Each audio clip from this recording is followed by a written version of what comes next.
Welcome back to my next playthrough series. This time we're back to Firefly. I think I did this back in 2014.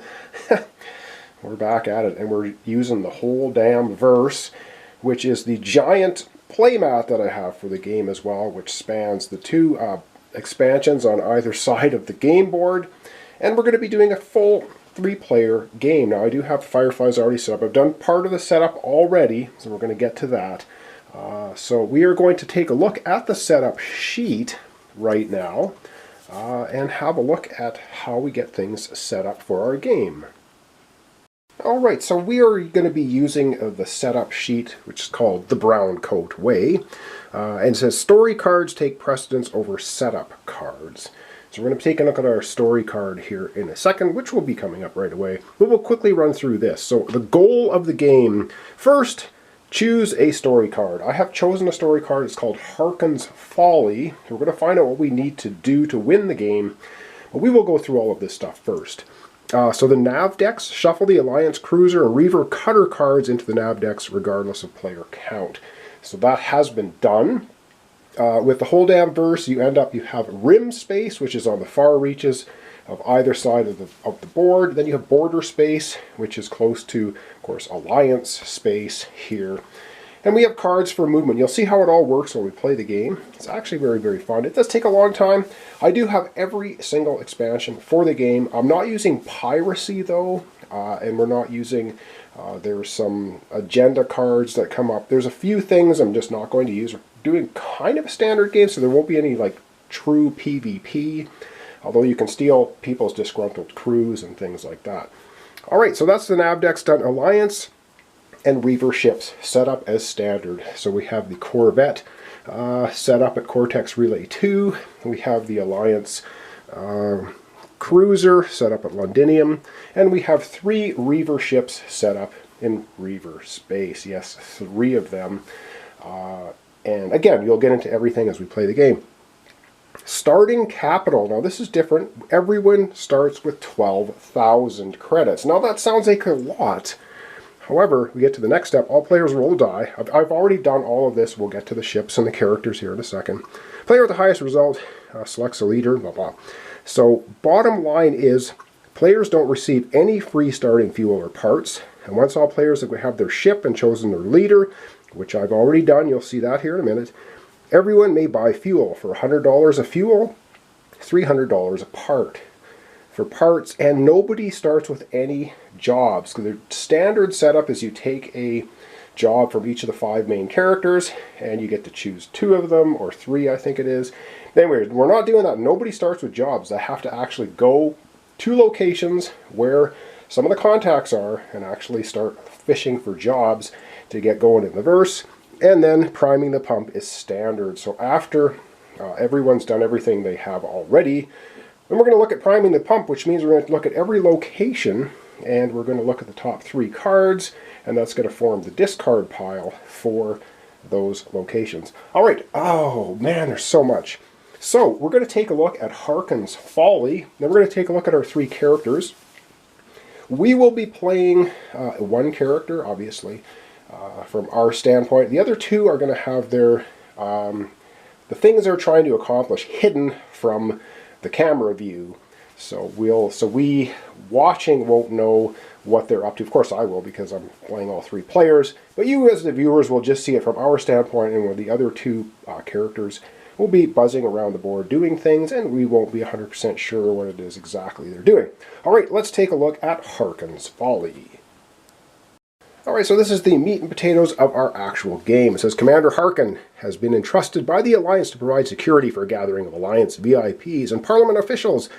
Lead Harkin off on a wild goose chase and infiltrate the venue. Inside, plant bugs and hack secure servers to gather sensitive intel that'll make you rich. So that's really what we're doing. So we're just trying to mess Harkin over. Harkin, of course, is the commander of the Alliance Cruiser, starting at Londinium. And yes, the thing always falls off of that one. Alright, I should glue that one in. So goal 1 is making friends in high and low places. To secure the needed access the information to pull off a caper, cement your relationship with a variety of less than reputable folk. So our first goal for each character, or each player, is to become solid with Badger, Patience, Amandul, and Nishka. He's such a nice guy if you know the show. Goal 2, you have to misbehave 3 times at Valentine in the White Sun area. And travel to Valentine and send a fake priority 1 planet-wide distress signal demanding Harkin's attention. So we're trying to mess him over. And it looks like we need mechanic skills. We're going to be rolling it. We're going to misbehave 3 times. Then we have to do mechanic check and temp botch, warrant issued, or move Alliance cruiser to Valentine and evade. Goal complete. And our final goal on aerial, infiltrate the conference, gather intel, use your connections, become the Versa's foremost information broker. Again, we have to misbehave 3 times, and then we have a bribe, or a, what do we call that? Oh, it's like a communication relationship sort of checks. That's all has to do with the symbols. Either we botch it, get a warrant issued, or success, intel gathered, you win the game. First person to do that, will of course win the game, right? First play, yeah, gather the intel wins the game. And that's going to be our game. Oh my god, we're going to take a quick look at the left side of the board, a quick look at the right side of the board, and then we're going to take a look at our actual characters. Alright, so on the far left of the board, the Blue Sun expansion is basically cuts, I think, Murphy pretty much in half and adds this whole section. I have the entire playmat. It's 50 inches wide.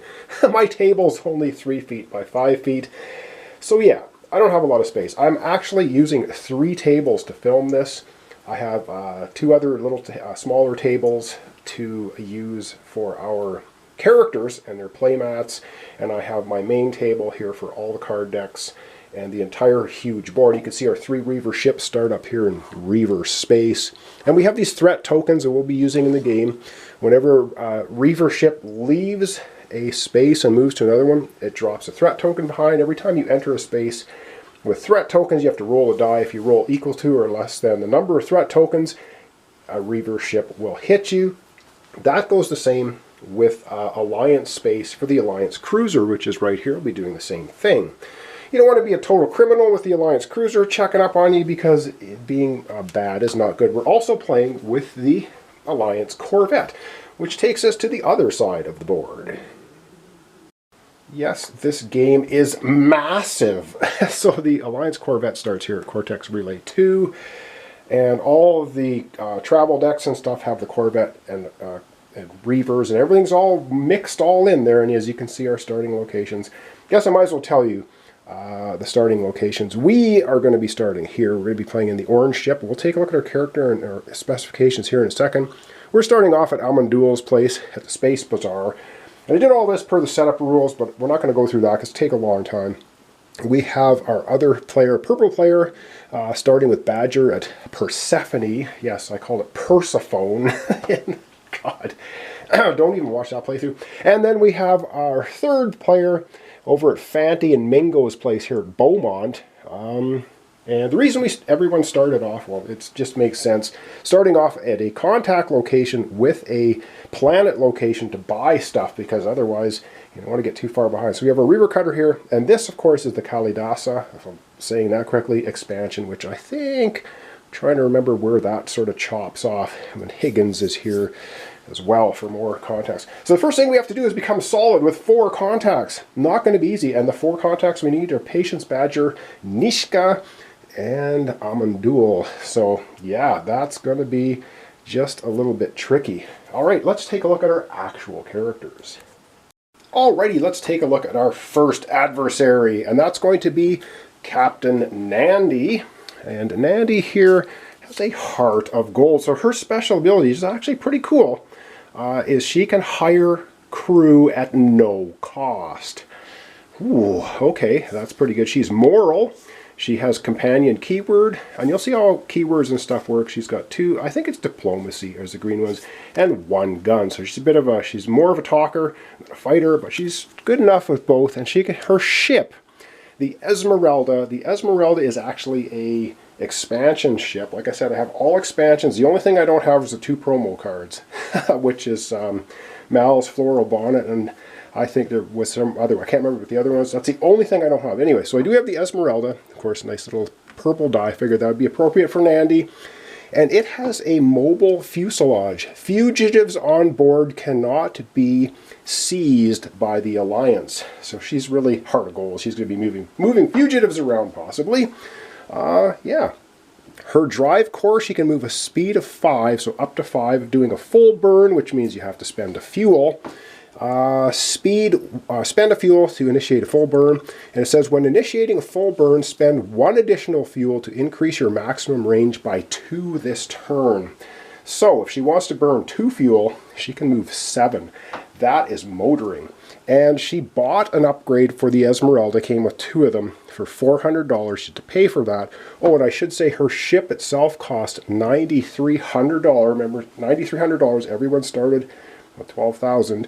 So she bought this for $400, giving her a couple extra cargo spaces. And you're thinking, why would she bother? There's so much. But she's going to be moving stuff around, hopefully making a lot of money and completing those goals. And she gets plus, this also gives her +1 to the ship's maximum crew. And because she can hire a crew for free, her crew size Esmeralda 5 is now pumped up to 6. And after spending everything, what she has left over for cash, and the money in this game is actually really, really pretty. She has a total of only 700 credits left, which isn't a lot. But she has a Mark IV, Series 4 Firefly, which of course is bigger. Let's take a look on the map and see where she starts. Alright, so the Esmeralda and Nandy are right here at Badger's home planet, Persephone. So she's going to be starting off right there when she starts taking her turn. Alright, let's take a look at our next adversary. And the lighting may be a little bit wonky here because, like I said, I'm using my main lighting's over on my main table, and I've got some auxiliary lighting that I'm trying to use over here on the other 2 tables because this is an absolute table hog of a game, and even doing a 3-player with the full verse is just like you need a table that's probably 4 by 8 if you want to play this with the full verse. Okay. Oh, and I didn't mention, you saw how much fuel. Nandy bought actually 2, 4, 6, 7 fuel and 3 parts. Parts cost 300 each and fuel 100 each. So that, I forgot to mention that. Here we have the Artful Dodger, which is another expansion ship. And of course, everyone can have 3 active jobs. You can have 6 jobs total, but only 3 active. I should mention that. We'll get into that as we play the game. All right, this ship's a little bit smaller. It has a very cool drive core. A range of 6, a modified Radiant Accelerator Mark II. And this guy, of course, is a gun runner, so he's going to want that. 1 fuel to initiate full burn, and he can move 6. So he's got a fast little ship, and that's Marco. And Marco is a gun runner. He's got a couple of guns and a mechanic, so he's good to go there. You may buy gear with the explosives or firearm keywords at half price. And he also has keyword transport with him, so he's good to go. He's a gun runner. He's going to be probably doing lots of illegal things, running guns around. He is not moral, so there you go. He bought, oh, he's got 3 slots for upgrades. He's bought 3 parts and 2, 4, 6, 8 fuel. Pardon me while I cough. And his final cash he's got left is $1,000, $1,213. He's got $1,800 left over because his ship only cost $8,500, and he didn't buy as many upgrades and things as Nandy. Alright, let's take a look at the character we'll be playing. But before we quite get into that, let's find out where he's starting with his Artful Dodger, and that's right here at Fanty and Mingo's place at Beaumont. Now, Fanty and Mingo is not one of the contacts you have to become solid with, but in the order of things, that was a planet that you can buy stuff on as well as get contacts to do jobs. So that's where he decided to put himself. Otherwise, on the other planets to have jobs and contacts, you already have a bit of an issue.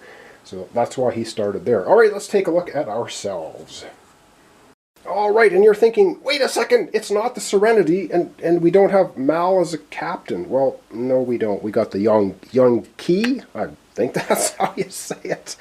And our ship cost a measly $7,800. This is one of the basic 4 ships that come in the game, Fireflies. We have a basic drive core going 5, initiate, or spend a fuel, do a full burn. No big deal there. And we are going to be playing Corbin. He's a mechanic, which is pretty cool. Got a couple of mechanic symbols, 1 diplomacy. This I really like when we chose him as our captain. You may buy drive cores and ship upgrades at half price. Oh yeah. And that's going to help us out, hopefully, immensely, as we play the game and try to do things. Again, I mentioned the lighting might be a little wonky because I'm using 3 different tables in my room. Now there you have it. All right, what did we do? We bought 4 parts and 2, 4, 6, 8, and 9 fuel, leaving us in our coffers. We've got 1,000. How much money do we have left over? 1,500. 2,000. We are ending up with 2,100 left over after our 12,000. And let's take a look and see where we're starting the game. Alright, and we were fortunate enough to start off here with Amandul at the Space Bazaar. So we have a planet we can buy things on, and we have a contact that we can also start getting jobs from. Remember, we don't start with any jobs in Harkins Folly. And that's basically the gist of what's going on. So we're going to get out the dice tower, and we're going to roll up and see who's going to become our first player. I'm going to back the camera out a bit, get out the dice tower, we're going to roll all 3 dice. Whoever rolls highest becomes our first player. And so how the game works is the first player, of course, takes first turn. Then you go clockwise. I'll kind of figure out how that's going to work. And then everyone takes a turn. And then the little dinosaur first player token, which is this one here, will pass to the next player clockwise, and then they become first player for the next turn, and you keep doing that until the game ends. So there we go. That's how we start. Let's get out the dice tray and see who's going to begin. And yes, I should mention, every Firefly comes with its own color coordinated die, which a very cool touch to the game. Oh, and I guess I should mention here very quickly. So this is the Esmeralda, and this is a regular Firefly, and as you can see, the Mark IV Esmeralda is quite a bit larger than the regular Firefly. Very cool. Love it. All right, oops, and yeah, and the bases don't always stay where they are supposed to, but I don't really want to glue them in. So there we have it. All right, let's get the dice out. We're going to see who goes first. If we have a tie, we'll just roll off so we get a first player. And so we have Nandy and Corbin, the person we're playing, rolled 1s, and it looks like the Artful Dodger gets to go first. And he's way over there in rim space, oh dear, with Fanty and Mingo. And yes, they are lovely, lovely characters. All right, I am going to zoom out. We've got long enough for an intro today. And so I'll zoom out. I'll tell you sort of what a turn consists of, what you can do, and then when we come back tomorrow, we'll get right into the gameplay of Harkins Folly. Alright, so here we are in the verse, and so there are basically 4 things you can do, although there are more, and we'll see that as we start playing the game. I should have got this ready ahead of time. And so, where do we have it here? You can basically fly, buy, work, and... Alright, so our 4 actions are right here in the rule book. You can fly, you can buy, you can deal, you can work. And there are variations of those. And when you do a buy action on a planet, you can actually buy fuel and parts as well at the same time. I do believe you can also sell them if you want, but you generally don't want to do that unless you've salvaged a whole bunch of fuel and parts and you want to get money for them. Alright, that's kind of how the game works. And yes, we have to prime the pump before we start the game, which means every planet that sells stuff is now going to have 3 cards revealed as a discard pile, so let's get to that. Alright, let's just start here. Persephone. So we have this huge deck, and I'll give it a little bit of a shuffle here. Try not to drop cards everywhere. No, I haven't sleeved all these cards. As I try not to drop things, but I do. Sometimes difficult. These cards are actually quite nice, but... Alright, there we go. So the top 3, and this is going to be what's available in the discard pile for purchase at Persephone. River Tam. Well. But of course, she's wanted by the Alliance. River Tam, nav charts, rim space. Discard to look at the top 5 cards. A rim space deck, return the cards to top deck in any order. Ooh, so you can nav charts for rim deck. It accounts as a mechanic symbol. Oh my god, Simon and River both came up at Persephone. Wow, they're a great combination, but they're both wanted, so I don't know. And that's where Nandy starts out. Oh my goodness. She can hire crew for $0. All right, let's look at, well, and we're going to go through them all. Meridian. Meridian is way out in Blue Sun Land. I believe that's where that is. I could be wrong. This board is so big. And I have my glasses on so I can read small text, so I can't really see what's going on the board. All right, Meridian. We're going to take a look at the 3 top cards of that. In Meridian, we have Fruity Odie Bar. Discard by rolling to add +1 to test result, or discard a move disgruntled from the owner, costing $100. We have a head goon. He's a merc. Ooh, he's got 2 guns. Goon Squad. When you have at least 3 mercs in your crew, costing $300, he gets +2 diplomacy. All right. And Heist Intel, 500. On your turn, discard a look at the top 3 cards of Misbehaved deck. Return them to the top of the deck in any order, discard all of them. Cool. All right, so that's what's sitting at Meridian for purchase. And you can always consider 3 things you want and buy 2. So if you don't want to consider any of those, you can pull the top 3 cards off the deck. The other deck, consider them. All right. Space Bazaar. I know this is taking a while. This game does literally take a while, so bear with me. We're going to see what's available. So we are sitting at the Space Bazaar. 1, 2, 3. We can buy ship upgrades and engines for half price. And we have a ship upgrade, a decoy nav sat cluster. It would only cost us 200. Discard and start of the move action to treat all nav cards that would normally move a Reaver or Alliance ship as a big black card instead. Oh man, I like that. And a firearm, $400. Costing, well, it's just firearm. It's a pistol, gives us 1 pistol. And we have Dallin, an intel broker. He gives us a diplomacy, a mechanics skill. Once per work action, you may pay 200 to discard and redraw a misbehaved card. Huh. Well, and he's a wanted man. So we may or may not want to consider getting any of those. Oh, continuing on, we still have 4 more planets. I know it's going to take like forever. Again, this is all part of the setup. I want you all to see this because then we know what's here. So this is Beaumont. This is where the Artful Dodger, our competitor, is starting. Washes nav charts. Gives us a mechanics skill. Discard the top 5 cards of any nav deck. Return the cards top of the deck in any order. Wow. And Zoe's Flak Jacket. If any of the crew carrying this is killed, discard this card instead. Oh, that's pretty cool. And discard this count as having made a successful med check. Med foam. Alright, so not bad little cards. He may or may not want some of those over there at Beaumont. And we go to the Osiris Shipyards. Did I mention this is a long and very large game? Alright, Shipyards. Osiris, that's over in Alliance space. We have a ship upgrade cargo hold, 2 additional cargo hold spaces. Cool. So we could buy that for 300, but it's 600 regular. Osiris ship. Alliance body armor. If crew carrying armor is killed, roll 1 to 3 is killed, 4 to 6 not killed. Gives us a gun symbol and Alliance sonic rifle. Rivals using this in showdowns must follow kosherized rules.